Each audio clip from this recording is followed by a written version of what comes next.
Today we start about topic total angular momentum in quantum mechanics.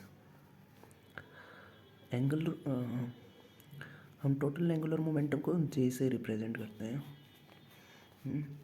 और जिसको हम L plus S भी लिख सकते हैं, जहाँ पे एल है हमारा ऑर्बिटल एंगुलर मोमेंटम ऑर्बिटल और एस है हमारा स्पिन एंगुलर मोमेंटम। अब ऑर्बिटल एंगुलर मोमेंटम हम सी जी कोफिशिएंट निकालना देखेंगे। उसके लिए हम ले लेते हैं एक J1 ले लेते हैं 1, J2 ले लेते हैं हाफ।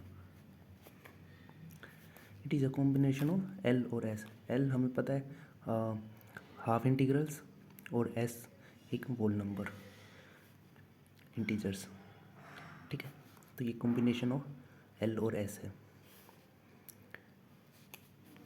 अब सी जी कोफिशिएंट निकालने के लिए क्या करते हैं, हमें चाहिए होगा total angular momentum coupled total angular momentum चाहिए होगा। कपल्ड आएगा इन दोनों से, J1 और J2 से। सी जी कोफिशिएंट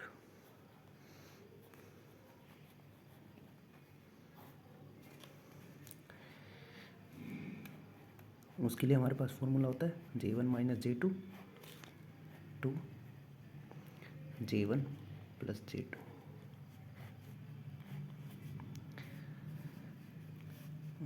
तो यहाँ से हमारे पास क्या वैल्यू आ जाएगी, एक आ जाएगी 1/2 और एक हमारे पास आ जाएगी 3/2 जी। अब जी के लिए हम m की वैल्यू क्या होगी, -J2 प्लस जी। अगर हाफ के लिए लिखेंगे तो ये हो जाएगी 1/2 और एक -1/2 -J2 प्लस जी। और 3/2 के लिए क्या हो जाएगी, -3/2 -1/2 1/2 3/2, ठीक है। ऐसे सिंपली हम इनके लिए भी लिख सकते हैं। J1 के लिए क्या हो जाएगा, M1 -1 0 और +1। और M2 के लिए क्या हो जाएगा, J2 के लिए M2 हो जाएगा हमारा +½ और -½ ठीक है। यहाँ तक हो गया। अब हम अगर सी जी कोफिशिएंट निकालना है तो उसके लिए हम एक टेबल बनाएंगे ऐसे, एक मैट्रिक्स टाइप टेबल, ठीक है। यहाँ पे हम ले रहे हैं J1 हमारा क्या है 1, J2 क्या है 1/2। तो इसके नीचे M1 हो जाएगा और ये M2, यहाँ पे हमारा J और यहाँ M, ठीक है। अब पहले J लिख लेते हैं 3/2 1/2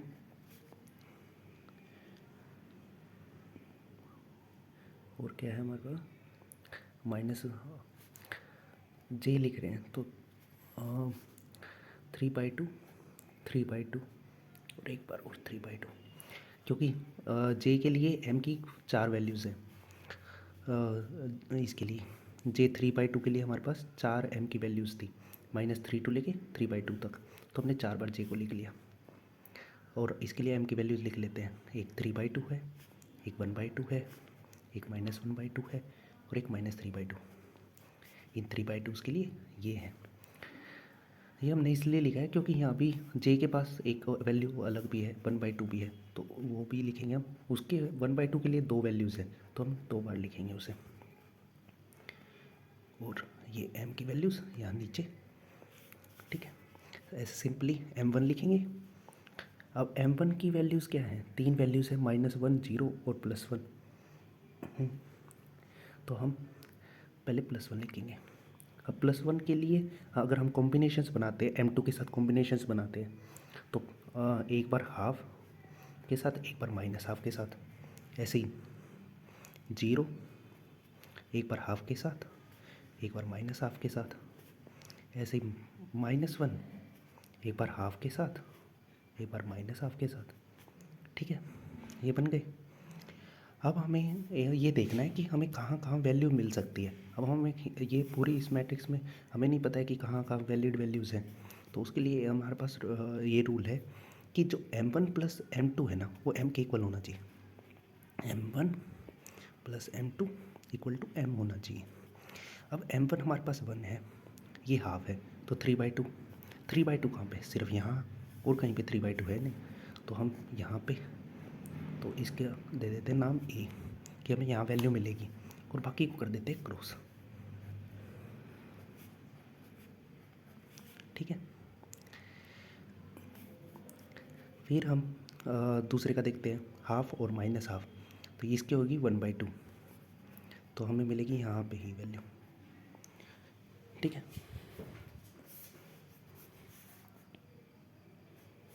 और कहीं पे हाफ कहाँ कहाँ है? एक यहाँ भी है और एक यहाँ है,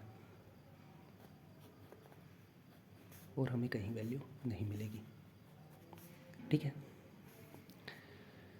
और एक 1/2 यहाँ भी है, तो ये सेम यहाँ से, और एक यहाँ पे, बाकी वैल्यूज़ क्रॉस, कि यहाँ हमें वैल्यूज़ नहीं मिलने वाली है। -1/2, अब -1/2 यहाँ पे है, एक यहाँ पे है।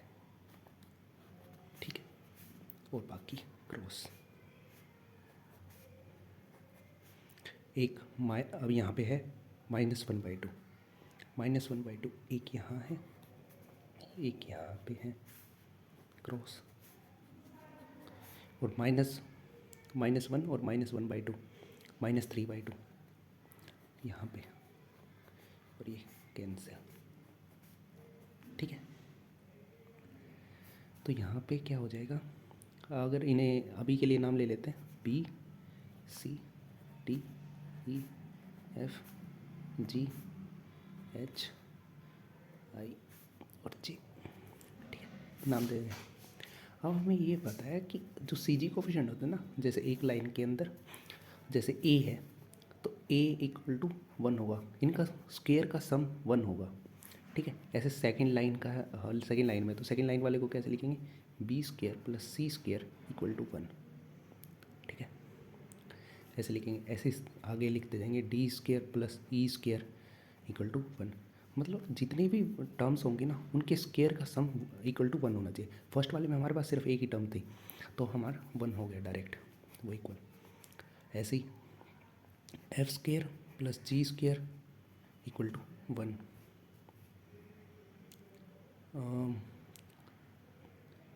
और क्या है? H² + I² = 1, J² = 1, जो कि J = 1 हो जाएगा। इसमें प्लस माइनस नहीं आएगा, क्योंकि CG कोएफिशिएंट सभी पॉजिटिव आते हैं। ठीक है,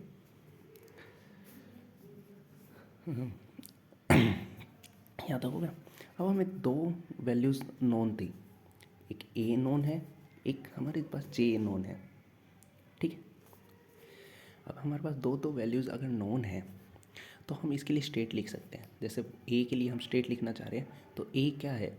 एक J है, एक M है, J 3/2, M 3/2, और J1 1 और M1 1 और J2 M½ और M2 1/2, ये है। तो हम अगर इसे लिखना चाहेंगे इस स्टेट को, तो इस स्टेट को ऐसे लिखा जा सकता है, पेज पे लिख लेते हैं। इसको ऐसे लिखा जा सकता है 3/2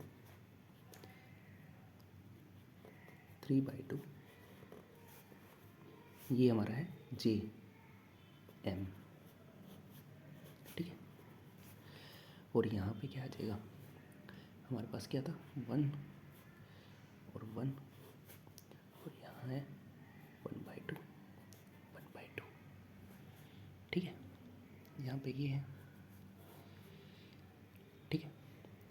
अब हमें इसका सी जी कोफिशिएंट क्या था 1, ठीक है। इस स्टेज को हमने लिख लिया, ये है हमारा J1 M1 J2 M2। हमने ए वाली स्टेट डिफाइन कर दी, ए की वैल्यू हमारे पास 1 थी तो हमने ये स्टेट डिफाइन कर दी, ठीक है। अब हमें दूसरी टर्म्स निकाली इसी से, तो हम क्या करेंगे रेजिंग और लोअरिंग ऑपरेटर लगाएंगे। अब हमारे पास मैक्सिमम स्टेट ये है तो हमें लोअर स्टेट्स चाहिए, तो हम लोअरिंग ऑपरेटर लगाएंगे। Applying J minus on both sides, ठीक है। Applying J minus on both sides, तो यहाँ पे क्या हो जाएगा J माइनस 3/2 3/2 J माइनस 1 1, ठीक है। अब इस पे अप्लाई हो गया first state as it is. Second state पे हम क्या करेंगे 1/2 माइनस 1/2। जो m होगा ना वो लोअरिंग ऑपरेटर क्या करेगा, उसे लोअर कर देगा, और यहाँ पे भी 1/2 आएगा। लोअरिंग ऑपरेटर लगाया, लोअरिंग ऑपरेटर ने क्या किया कि जो m था हमारे पास उसको 1 से माइनस कर देगा, तो यहाँ पे फर्स्ट को एज इट इज़ रखा, सेकंड में माइनस कर दिया। अभी एक टर्म और लिखी जाएगी जिसमें हम क्या करेंगे सेकंड को एज इट इज़ रख देंगे और फर्स्ट में से लोअर कर देंगे, जैसे 1 माइनस 1 0, ठीक है। 1 माइनस करेंगे तो 0 आ जाएगा, और यहाँ पे बच जाएगा हाफ और half, second state as it is, ठीक है। यहाँ तक लिख लिया। अब क्या करेंगे यहाँ पे अब हमें पता है इसकी आइगन वैल्यू क्या होती है। आइगन वैल्यू होती है इसकी h cut J plus M J minus M plus 1, ये इसकी आइगन वैल्यूज़ हैं।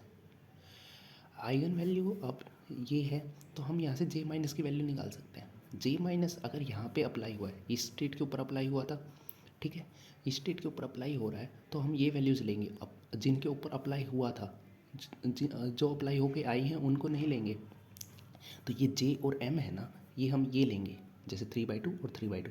अगर इनको पुट करते हैं तो यहाँ पे 3/2 प्लस 3/2 3/2 माइनस 3/2, ये तो 3 हो जाएगा, ये 0 और ये 1, तो यहाँ पे आ जाएगा हमारे पास √3। तो यहाँ पे आ गया एक, आ गया हमारे पास √3 h कट, ठीक है। यहाँ तक ठीक है। और ये स्टेट को एज इट इज़ लिख लेते हैं 3/2 1/2, ठीक है। ऐसे ही यहाँ पे ये अप्लाई हुआ था 1/2 और 1/2 के ऊपर, ठीक है। अगर 1/2 1/2 रखेंगे तो ये 1 और ये यहाँ पे क्या आ जाएगा h cut, simple h cut, तो ये बन जाएगा 1 1 1/2 माइनस 1/2, ठीक है। प्लस ऐसे ही यहाँ पे क्या आ जाएगा J माइनस के लिए, J माइनस के लिए आ जाएगा यहाँ पे अगर J माइनस इसके ऊपर अप्लाई हो रहा है इसको हमने रखा था कांस्टेंट, ये कांस्टेंट था, इसके ऊपर अप्लाई हो रहा था, तो यहाँ पे 1 और 1 है, तो 1 और 1 2 और 1 1 0 और 1, तो यहाँ पे आ जाएगा √2 h कट, ठीक है। 1 0 1/2 1/2, ठीक है। यहाँ तक ठीक चला है। अब क्या है h कट सबके पास है तो कैंसिल कर देते हैं, ठीक है। अब हमने ना प्राइमरी स्टेट देखी थी, वहाँ पे जो यहाँ लेफ़्ट साइड में था उसका कोई कोफिशिएंट नहीं था, तो हमें यहाँ भी लेफ़्ट साइड में कोई कोफिशिएंट नहीं रखना है, तो ये √3 है, इसे दूसरी साइड ले चलते हैं। तो यहाँ पे क्या बन जाएगा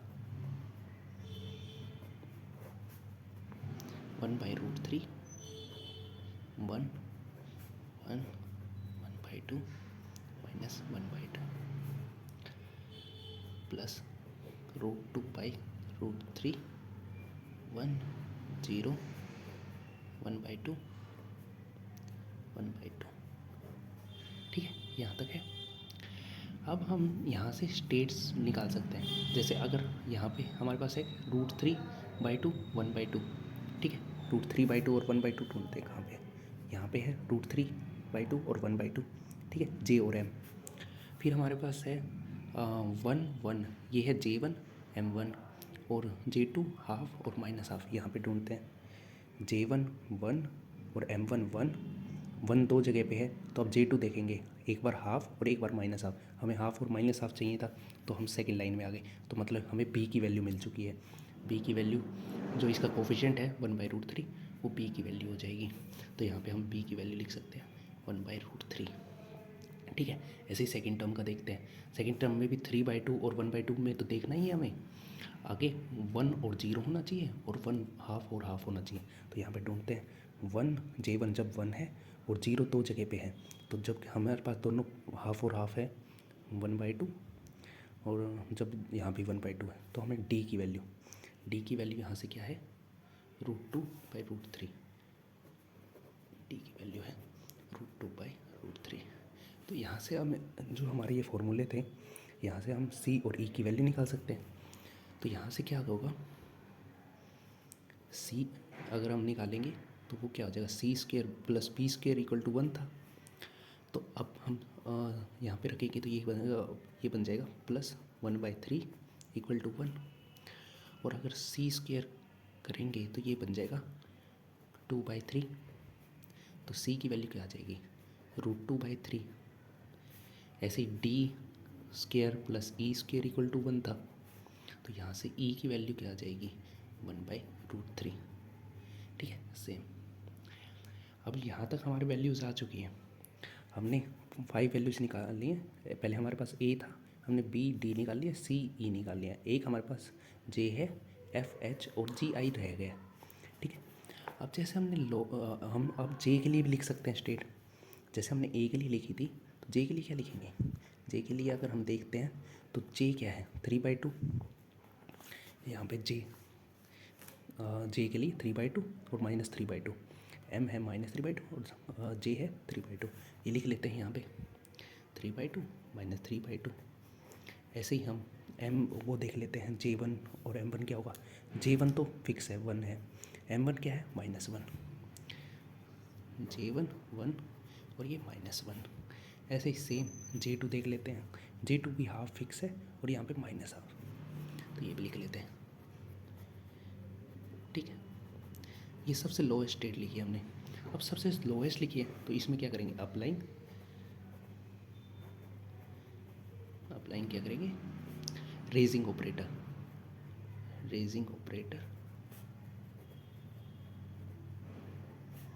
J+।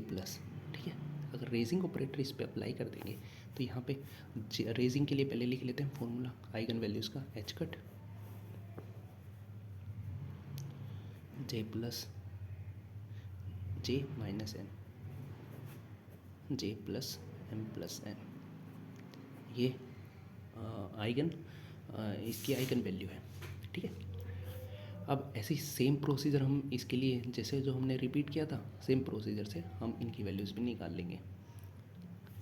उससे हमारे पास क्या आ जाएगी, F की वैल्यू आ जाएगी। F की वैल्यू आने के बाद स्केयरिंग ये फॉर्मूला लगाएंगे, उससे आ जाएगी, और ऐसे ही हमारे पास H की वैल्यू आ जाएगी। ठीक है, उससे I की निकाल सकते हैं। चलो ठीक है, थैंक यू।